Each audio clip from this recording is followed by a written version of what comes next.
रात के अंधेरे में अपने राजमहल के पीछे के रास्ते से राजकुमारी मीरा बाहर निकली।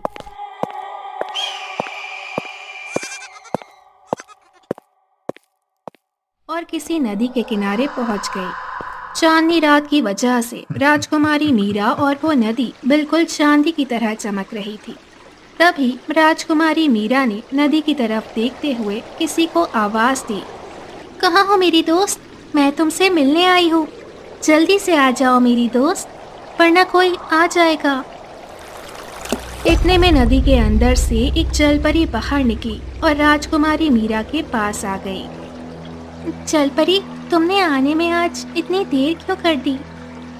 आप तो जानती ही हो मित्र कि मुझे इस नदी की सभी मछलियों का ख्याल रखना पड़ता है, और वैसे भी नदी की देवी ने मुझे इंसानों से मिलने से मना किया है, क्योंकि उन्हें लगता है कि इंसान हमारे दुश्मन होते हैं। हाँ, लेकिन मैं तो तुम्हारी मित्र हूँ ना। हाँ राजकुमारी, आप हमारी मित्र हैं, इसीलिए तो आपसे मिलने मैं नदी के बाहर आ जाती हूँ। लेकिन मैं ज्यादा देर पानी से बाहर नहीं रह सकती, वरना मेरे प्राण भी जा सकते हैं। ठीक है जलपरी, वैसे तुम्हारी ये सोने जैसे बाल मुझे बहुत पसंद है। अपने बालों का ख्याल रखना, लोग तुम्हारे बालों के पीछे ही पड़े हैं शायद। हाँ राजकुमारी, आपने बिल्कुल सही कहा। अच्छा, अब मैं चलती हूँ, आप भी जाकर आराम करो, वरना महाराज ने अगर देख लिया तो आपकी और मेरी दोनों की खैर नहीं। ठीक है जलपरी। इतना बोलकर राजकुमारी मीरा वहां से जाने लगी और जलपरी भी एक बार फिर से नदी के अंदर चली गई। लेकिन ये सारी घटना दूर से किसी पेड़ के पीछे से छिपकर एक तांत्रिक देख रहा था। वो काले कपड़ों में था, जिसकी दाढ़ी बहुत बड़ी बड़ी थी और आंखें बिल्कुल लाल। आज फिर से मौका चूक गया, वरना इस जलपरी को मैं पकड़ लेता। ऐसा करता हूँ, इस नदी में छलांग लगा देता हूँ और उस जलपरी को पकड़ लेता हूँ। इतना बोलकर तांत्रिक भागता हुआ नदी के पास आया और उसने नदी में छलांग लगा दी। नदी के अंदर उसने देखा बहुत सारी रंग बिरंगी मछलियाँ, कीड़े मकोड़े मौजूद थे। थोड़ी दूर पर उसे जलपरी भी दिखाई दी। वो रही जलपरी, आज तू मेरे हाथ से नहीं बच पाएगी। एक बार तेरे बाल मुझे मिल जाएं, तो मैं हमेशा के लिए अमर हो जाऊंगा और इस नदी के अंदर जितना भी खजाना है वो सब मेरा हो जाएगा। हे भगवान, ये इंसान नदी के अंदर कैसे आ गया? अगर ये मुझे नदी के बाहर ले गया तो मैं तो मर ही जाऊंगी, और अगर ये आदमी अमर हो गया तो ये पूरी दुनिया का विनाश कर डालेगा। इसे मेरे बाल नहीं मिलने चाहिए। दोस्तों, मेरी मदद करो। अब तुझे मुझसे कोई नहीं बचा पाएगा। मैं एक तांत्रिक हूँ। अब देख मैं अपनी शक्तियों से तुझे कैसे हासिल करता हूँ। तांत्रिक आग बंद करके कोई मंत्र बोलने लगा, लेकिन इतने में बहुत सारे केकड़े आए और उस तांत्रिक को चारों तरफ से घेर लिया।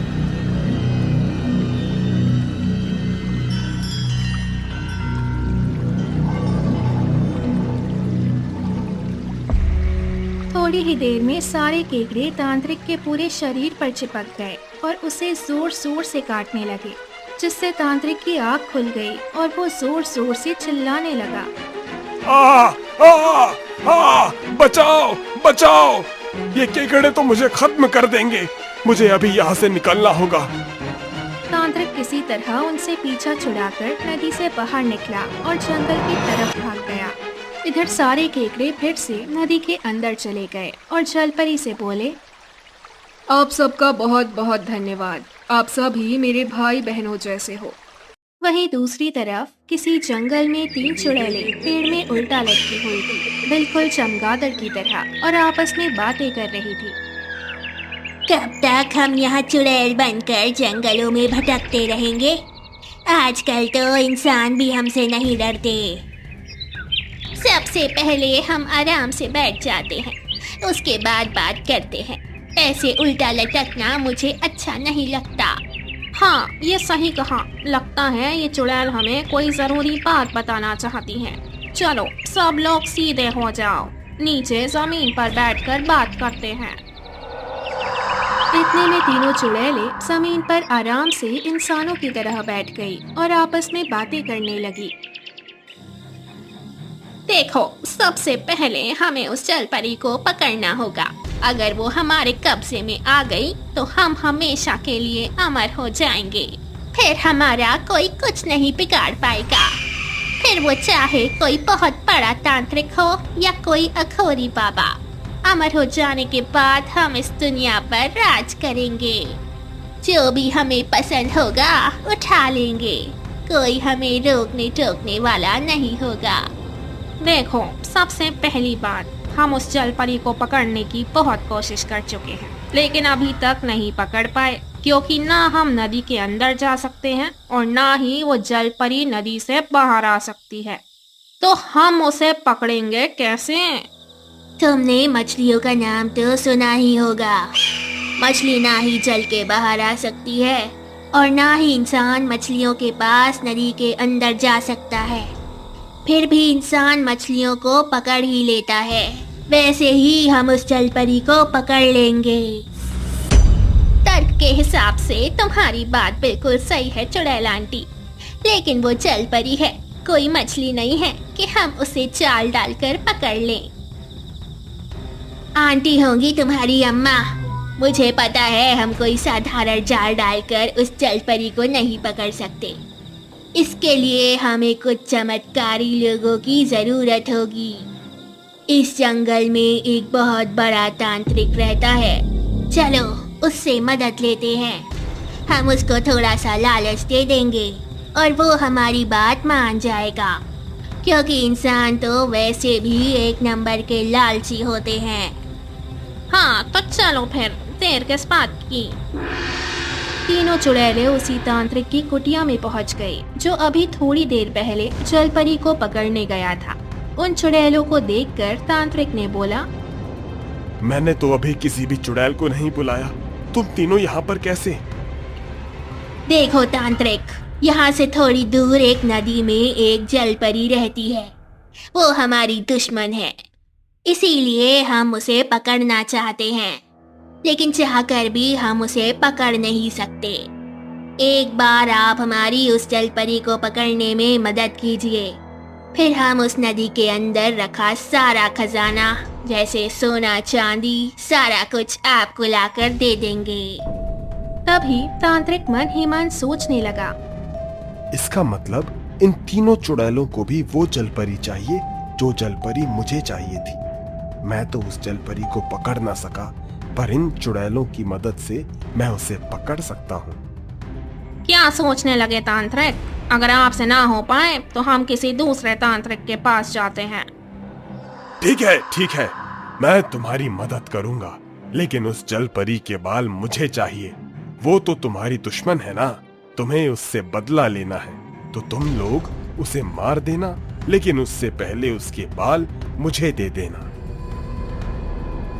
ठीक है तांत्रिक, हम उसके सारे बाल आपको दे देंगे। तांत्रिक ने अपनी जादुई शक्तियों से एक जादुई जाल प्रकट कर दिया। वो जादुई जाल बहुत बड़ा था। ये एक जादुई जाल है। जिस तरह इंसान मछलियों को पकड़ता है, वैसे ही तुम तीनों को मिलकर उस जलपरी को पकड़ना होगा इस जाल की मदद से। एक बार वो जलपरी इस जाल में फंस गई तो दोबारा बाहर नहीं निकल सकती, जब तक मैं न चाहूं। ठीक है तांत्रिक, सुबह तक उस जलपरी के बाल आपको मिल जाएंगे। तीनों चुड़ैलें वो जादुई जाल लेकर वहां से निकल पड़ी। वो तीनों हवा में उड़ते हुए जा रही थी। तभी रास्ते में दूसरी चुड़ैल ने पहली चुड़ैल से कहा, तुमने उस तांत्रिक से ये क्यों कह दिया कि हम उस जलपरी के बाल दे देंगे? अरे हमें भी तो उसके बाल ही चाहिए। उसके शरीर का हम क्या करेंगे? लगता है वो तांत्रिक भी उस जलपरी के बालों से अमर होना चाहता है। अगर मैं उसे ऐसा लालच ना देती तो वो हमारी मदद नहीं करता। एक बार वो जल परी हमारे जाल में फंस जाए, फिर उस तांत्रिक से हम दोबारा कभी मिलेंगे ही नहीं। उस जल परी को लेकर हम बहुत दूर निकल जाएंगे उड़ते हुए, और तांत्रिक तो उड़ नहीं सकता। इतना बोलकर तीनों चुड़ैलें एक बार फिर से नदी के पास पहुंच गई। उन्होंने जाल नदी में डाला, लेकिन थोड़ी देर बाद उसमें एक बहुत बड़ी मछली फंस गई। उस मछली के मुंह में पानी भरा हुआ था। उस बड़ी सी मछली ने अपने मुंह से इतनी जोर से पानी बाहर की तरफ फेंका, जिसकी बौछार में तीनों चुड़ैलें उड़कर थोड़ी दूर पर जाकर गिरी। इसके बाद वो मछली जाल सहित एक बार फिर से नदी के अंदर कूद गई। वहाँ पर ढेर सारे केकड़े आ गए। जल्दी से ये जाल काट दो। थोड़ी ही देर में सभी केकड़ों ने मिलकर वो जाल काट दिया और वो मछली आजाद हो गई। थोड़ी देर बाद चुड़ैलें वापस नदी के किनारे आई, और जब जाल बाहर खींचा तो जाल में कुछ भी नहीं था। कोई बात नहीं मेरी चुड़ैलों, हमें हार नहीं माननी चाहिए। अगर इस जाल में कोई बड़ी मछली फंसेगी तो हम वापस उस नदी में डाल देंगे, वरना मछली हमारे लिए खतरा हो सकती है। थोड़ी देर बाद दोबारा उन लोगों ने जाल नदी के अंदर डाला। जलपरी जाल के आसपास ही तैर रही थी और खुद को बार बार बचा रही थी। काफी देर हो गई, लेकिन जलपरी उस जाल में फंसी ही नहीं। कभी जाल में केकड़े आ जाते थे तो कभी छोटी मोटी मछलियाँ। धीरे धीरे सुबह हो गई और वो चुड़ैल वापस तांत्रिक के पास पहुँच गई। क्या हुआ? जलपरी फंसी नहीं क्या? हमने ये जाल नदी के अंदर डाला, लेकिन पता नहीं किसने काट दिया। लेकिन आप चिंता मत करो, हम तीनों कोशिश करते रहेंगे, और एक ना एक दिन हम तीनों चुड़ैलें उस जलपरी को जरूर पकड़ लेंगे। उस जलपरी को अपने जाल में फंसाना इतना आसान नहीं है। खैर, तुम तीनों कोशिश करती रहो, लेकिन मुझे भी अपनी तरफ से कोशिश करनी पड़ेगी। अगले दिन वो तांत्रिक उस राज्य के राजा के दरबार में पहुंच गया।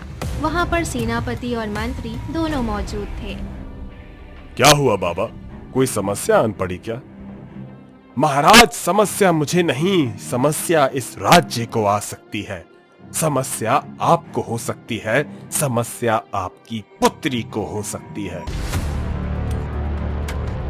तांत्रिक के मुंह से ये सब बातें सुनकर महाराज चकित रह गए। वो हैरान होते हुए खड़े हो गए और बोले, ऐसी क्या समस्या आ गई बाबा, जिससे मैं, मेरी पुत्री और ये राज्य सब कुछ तबाह हो सकता है?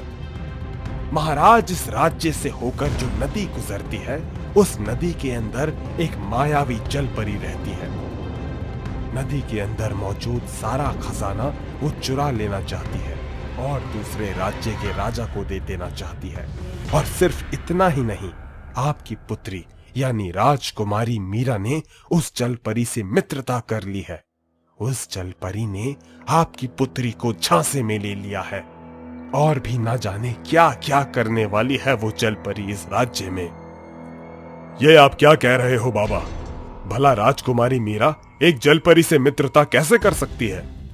महाराज, आपको अगर मेरी बातों पर भरोसा नहीं तो आज आधी रात को चुपके से उस नदी के पास पहुंच जाना, और फिर देखना राजकुमारी मीरा उस जलपरी से बातें करती हुई आपको नजर आ जाएंगी।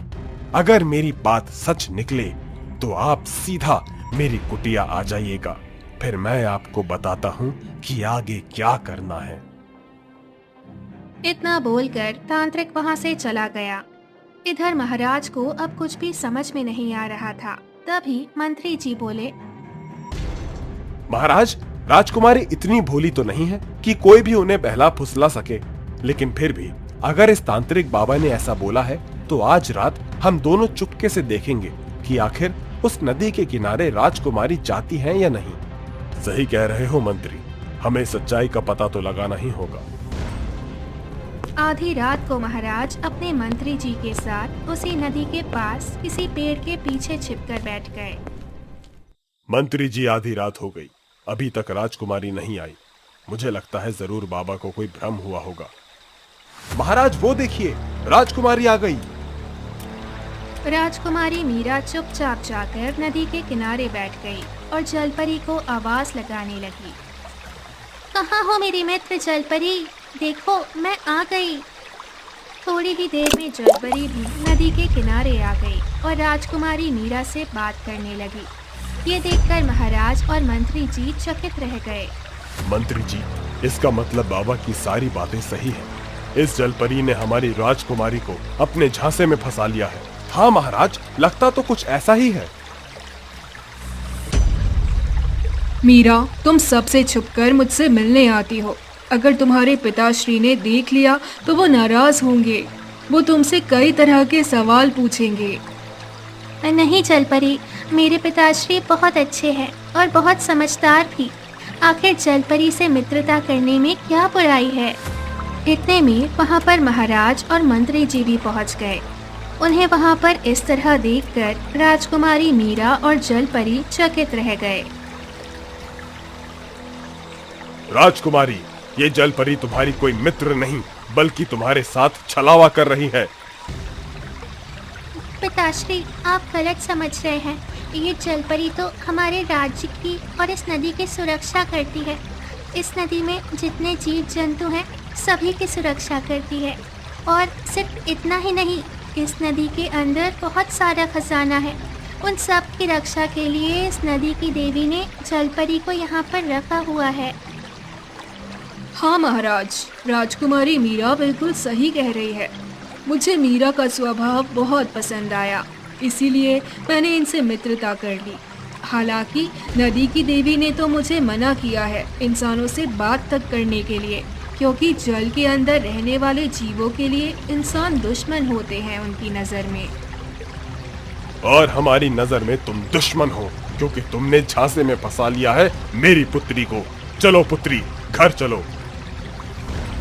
महाराज जबरदस्ती राजकुमारी मीरा को वहां से लेकर चले गए।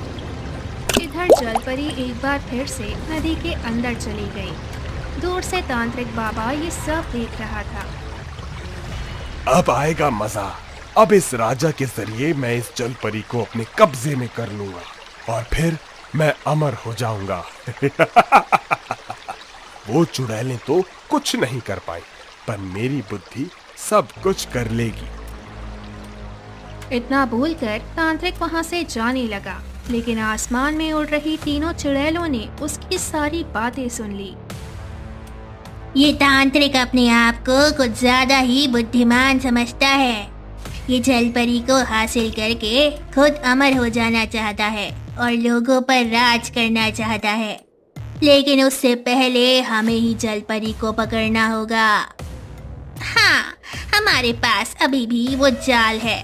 चलो एक बार फिर से कोशिश करते हैं उस जलपरी को अपने जाल में फंसाने की।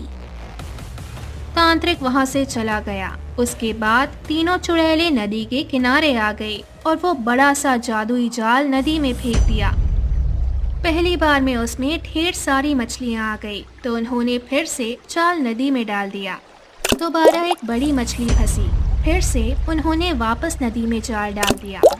लेकिन तीसरी बार में उस जाल में ढेर सारी मछलियों के अलावा जलपरी भी फंस गई। आखिर ये जलपरी हमारे जाल में फंसी गई। मुझे छोड़ दो, मैं ज्यादा देर तक पानी के बाहर नहीं रह सकती। मैं मर जाऊंगी, मुझे छोड़ दो। बड़ी मुश्किल से तो तू हमारे हाथ लगी है। अब मैं तुझे नहीं छोड़ सकती। चलो चुड़ैलो, ले चलते हैं इसे अपने अड्डे पर, लेकिन इसे किसी ऐसी जगह ले चलना पड़ेगा जहाँ वो तांत्रिक हमें ना देख पाए, वरना इस जलपरी को वो हमसे छीन लेगा और खुद अमर हो जाएगा। इतना बोलकर तीनों चुड़ैलें जलपरी को लेकर उड़ने लगी। उड़ते उड़ते वो किसी घने जंगल के अंदर पहुंच गई। वहां पर जलपरी का दम घुटने लगा। तुम तीनों मेरे बाल हासिल करना चाहती हो ताकि तुम सब अमर हो जाओ, पर अब मेरे आधे प्राण जा चुके हैं। इस वक्त अगर तुम मेरे बाल ले भी लोगी तो भी कोई असर नहीं होगा। इसी वक्त तुम सबकी मृत्यु हो जाएगी। मुझे जल्दी से पानी के भीतर डालो, वरना मैं मर जाऊंगी। मरने के बाद मेरी कोई शक्तियां तुम्हें असर नहीं करेंगी। मुझे लगता है ये बिल्कुल सही कह रही है। इसका नाम ही जलपरी है, तो बिना जल के ये नहीं रह सकती। लेकिन इसे अगर वापस उस नदी में डाल दिया तो ये हमारे हाथ दोबारा नहीं आने वाली। चलो, इसी जंगल में एक तालाब है, उसी तालाब में इसे डाल देते हैं। तीनों चुड़ैलों ने उस जलपरी को तालाब के अंदर डाल दिया। खैर, अगले दिन महाराज अकेले ही तांत्रिक बाबा के पास पहुंचे। हाँ महाराज, बोलिए, क्या खबर लाए हैं? मुझे उम्मीद है आपने कल रात सब कुछ अपनी आंखों से देख लिया होगा। बाबा, आप तो अंतर्यामी हो। जैसा आपने कहा था ठीक वैसा ही हुआ। आधी रात होते ही राजकुमारी मीरा नदी के किनारे आई। थोड़ी देर बाद जलपरी भी बाहर आ गई और दोनों आपस में मीठी मीठी बातें करने लगी। तभी हम लोग पहुंच गए और अपनी पुत्री को लेकर वहां से चले गए। अब बताइए, करना क्या है? आप तो इस राज्य के राजा हैं। कोई ना कोई इंतजाम करके उस जलपरी को बाहर निकालिए और उसे मेरे हवाले कर दीजिए, क्योंकि अगर आपने उसे मेरे हवाले ना किया तो वो जलपरी पूरी नदी को खत्म कर देगी। उसके अंदर मौजूद सारा खजाना वो गायब कर देगी। फिर आपके राज्य को अगर कभी खजाने की जरूरत पड़ी तो आपके हाथ खाली हो जाएंगे। ठीक है बाबा, अब आगे क्या करना है मुझे अच्छी तरह पता है। महाराज तुरंत अपने राजमहल वापस आ गए। उन्होंने अपने सेनापति और मंत्री जी को बुलाया। मंत्री जी, जल्दी से मजदूरों को बुलाकर नदी के दोनों तरफ बांध बना दिया जाए ताकि बीच का पानी रुक जाए। फिर जिस जगह पर जलपरी है वहाँ का पानी खेतों की तरफ मोड़ दीजिए, जिससे नदी का वो हिस्सा सूख जाएगा और फिर उस जलपरी को हम अपनी कैद में कर लेंगे। जैसे ही वो जलपरी हमारी कैद में आएगी वैसे ही हम उस जलपरी को बाबा के हवाले कर देंगे और हमारा खजाना बच जाएगा, वरना हमारे राज्य का खजाना पड़ोसी राज्य को दे देगी वो जलपरी। जो आ गया महाराज। मंत्री जी ने ठीक वैसा ही किया। उन्होंने नदी के दोनों तरफ बांध लगा दिए और सारा पानी खेतों के तरफ बहा दिया। धीरे धीरे उतनी जगह की नदी सूख गई। उसके अंदर मौजूद सारी मछलियां और केकड़े तड़पने लगे। थोड़ी देर बाद वहां पर महाराज भी आ गए, लेकिन वहां उन्हें जलपरी नहीं मिली, क्योंकि जलपरी को तो तीनों चुड़ैलें अपने साथ ले जा चुकी थी। मंत्री जी, जल्दी से दोनों तरफ के बांध खोल दो। बेचारी मछलियां तड़प रही हैं, क्योंकि यहाँ जलपरी तो मिली नहीं।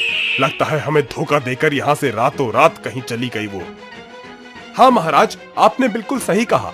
जल्दी से दोनों तरफ के बांध खोल दिए जाएं, वरना ये बेचारी मछलियां बेवजह मारी जाएंगी। मंत्री जी ने दोनों तरफ के बांध खोल दिए, जिससे नदी एक बार फिर से भर गई और मछलियां फिर से अपनी जिंदगी जीने लगी। महाराज वापस अपने राज दरबार में आ गए और परेशान होने लगे। वो जलपरी आखिर चली कहाँ गई? क्योंकि जलपरी तो पानी के बाहर रह नहीं सकती। मुझे लगता है वो जलपरी है ही नहीं, बल्कि कोई डायन है जो रातों रात कहीं गायब हो गई हमारे डर से। महाराज की बातें चुपचाप राजकुमारी मीरा सुन रही थी। महाराज की बातें सुनकर वो परेशान हो गई और आधी रात को वो नदी के किनारे बैठकर जलपरी को पुकारने लगी। जलपरी, कहाँ हो तुम? मेरी मित्र, मुझे तुम्हारी बहुत याद आ रही है। कहाँ हो तुम? तुम ठीक तो हो ना? राजकुमारी मीरा काफी देर तक जलपरी को पुकारती रही, पर वो बाहर नहीं आई। सुबह करीब 4 बजे तक राजकुमारी वहीं बैठी रही और रोती रही। जब जलपरी बाहर नहीं निकली तो थक हार कर वो वापस राजमहल लौट गई। ऐसे कई दिन बीत गए और कुछ दिनों बाद तांत्रिक बाबा महाराज के दरबार में आए। महाराज, मैं आपका इंतजार करता रहा, पर आप अभी तक मेरी कुटिया में नहीं आए। बाबा, मैं आपके पास आने वाला था, पर फिर सोचा किस मुंह से आपके पास आऊं। आपके पास भी रावण की तरह बहुत सारे मुंह हैं क्या महाराज? इसी मुंह से चले आते। वैसे ऐसा क्या हो गया कि आप मेरे पास आए नहीं? वो जलपरी पकड़ी नहीं गई क्या? बाबा, मैंने पूरी नदी सुखा दी थी, पर वो जलपरी मुझे उस नदी में मिली ही नहीं। ऐसा कैसे हो सकता है? वो जलपरी तो उसी नदी में रहती है, और कोई जलपरी पानी के बगैर जिंदा भी नहीं रह सकती। तो वो उस नदी से आखिर कहां चली गई? बाबा, ये तो मुझे नहीं पता। तांत्रिक गुस्से में बिना कुछ बोले वापस अपनी कुटिया में चला गया और मन ही मन सोचने लगा, जरूर ये मुझसे झूठ बोल रहा होगा। अपनी बेटी के बहकावे में आकर इसने उस जलपरी को कहीं छुपा दिया है। अब देखो मैं क्या करता हूँ। तांत्रिक ने अपनी आंखें बंद की और उन्हीं तीनों चुड़ैलों को पुकारने लगा। तुम तीनों जहाँ भी हो, अभी मेरे पास आ जाओ। जल्दी से आ जाओ तीनों चुड़ैलों। तीनों चुड़ैलें उस तालाब के किनारे बैठी थी। जलपरी भी उसी तालाब में थी। मुझे यहाँ से वापस उस नदी में ले चलो, वरना अनर्थ हो जाएगा। चुप कर, बस थोड़ी ही देर में हम तेरे सारे बाल ले लेंगे और हम तीनों हमेशा के लिए अमर हो जाएंगे। तभी अचानक उन तीनों को तांत्रिक की आवाज सुनाई देने लगी। कहाँ हो तुम तीनों? जल्दी से मेरे पास आओ, वरना मैं पहुंच रहा हूँ तुम तीनों के पास। ये तो उसी तांत्रिक की आवाज है। हम तीनों को क्यों बुला रहा है? अगर उस तांत्रिक को पता चल गया कि जलपरी हमारे पास है, तो वो तुरंत जलपरी को हमसे छीन लेगा और खुद अमर हो जाएगा। तो ऐसा करते हैं, हम तीनों उस तांत्रिक के पास चलते हैं ताकि उसे हम पर शक ना हो। अगर वो यहाँ आ गया तो गड़बड़ हो जाएगी। तीनों चुड़ैलें उड़ती हुई तांत्रिक के पास पहुंच गई। तुम तीनों उस जलपरी को तो पकड़ नहीं पाई। अब ऐसा करो, राजकुमारी मीरा को पकड़कर मेरे पास ले आओ। तांत्रिक बहुत जल्दी में लग रहा था। लेकिन राजकुमारी मीरा का आप क्या करेंगे? क्या उनके पास भी कोई ऐसी शक्ति है जिन्हें पाकर आप अमर हो सकते हैं? जितना बोला है उतना करो, वरना अपनी शक्तियों से तुम तीनों को गायब कर दूंगा। तीनों चुड़ैलें उस तांत्रिक से डर गई, इसीलिए तीनों उड़ती हुई गई और राजकुमारी मीरा के कक्ष से उन्हें सोते हुए ही उठाकर तांत्रिक के पास ले आई। कौन हो तुम लोग? मुझे यहाँ पर क्यों लाए? अब तुम तीनों यहाँ से जाओ, मेरा काम हो गया है। अब मैं उस जलपरी को अपने कब्जे में कर लूंगा।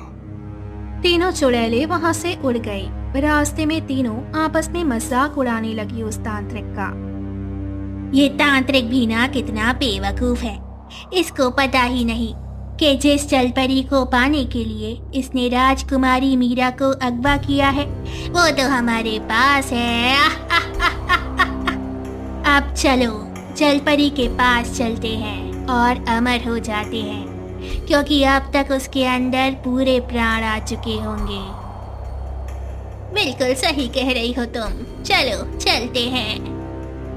वहीं दूसरी तरफ जलपरी को तालाब के अंदर एक सुरंग दिखाई दी। इससे पहले कि वो तीनों चुड़ैल यहाँ आ जाए, इस सुरंग के जरिए मुझे अपनी नदी तक पहुँचना होगा। मुझे नहीं पता कि ये सुरंग कहाँ जाती है, पर मुझे नदी की देवी पर पूरा भरोसा है। वो मुझे मेरी नदी तक जरूर पहुँचा देगी। इतना बोलकर जलपरी सुरंग के अंदर घुस गई। अंदर ही अंदर वो थोड़ी ही देर में अपनी उसी नदी में पहुँच गई। सारी मछलियाँ और केकड़े सब उसे देखकर खुश हो गए। अच्छा हुआ आप वापस आ गई, हम लोग बहुत डर गए थे। राजकुमारी मीरा कल रात भर आपको पुकारती रही। महाराज ने तो आपको पकड़ने के लिए पूरी नदी सुखा दी थी, लेकिन ये अच्छा हुआ कि उन्हें हम पर दया आ गई और उन्होंने फिर से पानी भर दिया। मैं आ गई हूँ ना, अब कोई तकलीफ नहीं होगी तुम लोगों को। वहीं दूसरी तरफ जब तीनों चुड़ैलें तालाब में पहुंची तो वहां पर जलपरी थी ही नहीं। जाल डालकर भी उसे निकालने की कोशिश करने लगी, पर जलपरी वहां से तब तक गायब हो चुकी थी। लगता है वो जलपरी हमें चकमा देकर कहीं भाग गई। अगर वो उस तांत्रिक के हाथ लग गई तो हमारी सारी मेहनत पर पानी फिर जाएगा। अगले दिन महाराज के राज्य में हड़कंप मच गया क्योंकि राजकुमारी मीरा गायब हो चुकी थी। महाराज, सेनापति, मंत्री और उनकी पूरी प्रजा एक साथ इकट्ठा थी। आप सबके होते हुए राजकुमारी कहाँ गायब हो गई? कहीं उस जलपरी ने तो उसे गायब नहीं कर दिया? तभी वहाँ पर अचानक तांत्रिक आ गया। तू अपने आप को बहुत बड़ा राजा समझता है ना?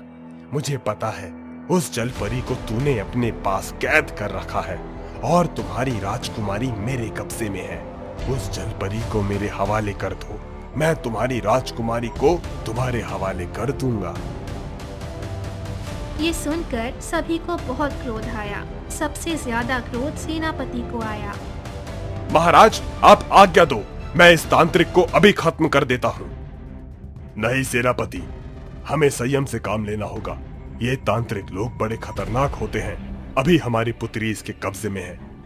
देखो बाबा, हम बिल्कुल सच कह रहे हैं। वो जलपरी हमारे पास नहीं है। हमारी पुत्री को छोड़ दो। अच्छा, तुम्हें क्या लगा तुम झूठ बोलोगे और मैं तुम्हारी बात मान जाऊंगा? वहीं दूसरी तरफ तीनों चुड़ैल तांत्रिक के अड्डे पर पहुंच गई, पर वहां पर तांत्रिक था ही नहीं। वहां पर अकेली मीरा थी। तांत्रिक बाबा, कहाँ गया राजकुमारी मीरा? अब मीरा ने थोड़ा दिमाग लगाया। उसने उन चुड़ैलों से कहा, देखो, तुम सब लोग चाहे जितनी कोशिश कर लो, वो जलपरी ना तुम तीनों के हाथ आएगी और ना ही उस तांत्रिक के हाथ। वो जलपरी मेरी मित्र है। अगर तुम तीनों भी मेरी मित्र बन जाओ और मेरा सहयोग करो तो मैं तुम्हारी मित्रता जलपरी से भी करवा दूंगी। तुम तीनों को तो सिर्फ उसके बाल चाहिए ना, उसके बाल तुम्हें मिल जाएंगे। इसमें पूरी जलपरी को ले जाने की क्या जरूरत है? फिर हम पांचों दोस्त बन जाएंगे। जब उसके बाल चाहिए तब ले लेना। वैसे बात तो तुम बिल्कुल सही कह रही हो राजकुमारी। हमारी उस जलपरी से कोई दुश्मनी तो है नहीं। हमें तो सिर्फ उनके बाल ही चाहिए। अगर हमारी मित्रता हो गई तब तो और भी अच्छी बात है। ना उनको कोई नुकसान होगा और ना ही हमें। वो तांत्रिक मुझे अगवा करके ले आया है क्योंकि उसको लगता है कि जलपरी मेरे पिताश्री के पास है, पर जलपरी मेरे पिताश्री के पास नहीं है। ये तो हम भी जानते हैं। वो जलपरी भला आपके पिताश्री के पास कैसे हो सकती है? इससे पहले कि वो तांत्रिक बाबा आ जाए, तुम तीनों मुझे लेकर मेरे राज्य चलो। मैं तुम तीनों से वादा करती हूँ कि तुम्हारी मित्रता जलपरी से करवा दूंगी। तीनों चुड़ैलें मीरा को पकड़कर उड़ने लगी और उड़ते उड़ते उसी जगह पहुंच गई जहां पर महाराज, तांत्रिक, प्रजा सारे लोग मौजूद थे। महाराज मीरा को देखकर खुश हो गए। अरे राजकुमारी मीरा, आप इन चुड़ैलों के साथ यहाँ क्या कर रही हो? तुम तीनों इसे लेकर यहाँ क्यों चली आई? तुम्हें जलपरी नहीं चाहिए क्या? हमें जलपरी मिल गई। चलो सब लोग उस नदी के पास चलते हैं। सारे लोग उन चुड़ैलों के पीछे पीछे नदी के किनारे पहुंच गए। चुड़ैलों ने जैसे ही अपना जाल नदी में डाला, वैसे ही इस बार जलपरी के साथ साथ एक बहुत बड़ी मछली भी उस जाल में फंस गई। देखते ही देखते वो मछली नदी की देवी के रूप में बदल गई। सारे लोगों ने अपने हाथ जोड़ लिए। आप इस राज्य के राजा हैं ना? आप इस तुच्छ तांत्रिक की बातों में कैसे आ गए? ये जलपरी आप सबकी सेवा के लिए है। इस नदी के अंदर जितना भी खजाना है, जितने भी जीव जंतु रहते हैं, उन सब की जलपरी रक्षा करती है। और तुम सारे लोग अपने लालच के चक्कर में इसे हासिल करना चाहते हो।